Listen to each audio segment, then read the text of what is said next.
அங்க நாட்டு மக்கள் எல்லோரையோ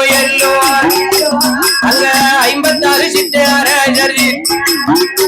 அந்த அரச மன்ன எல்லோரையோ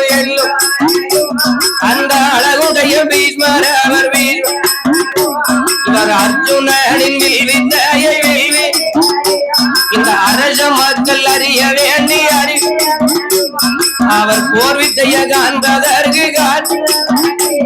இந்த அவனிகளை தேசம் இந்த அழகு மன்னன் அறிக்கையிட்டார் அவர் அறிக்கையிட்டவே அடையிலே ஐயா அறிக்கையிட்டவே அடையிலே அந்த என்ன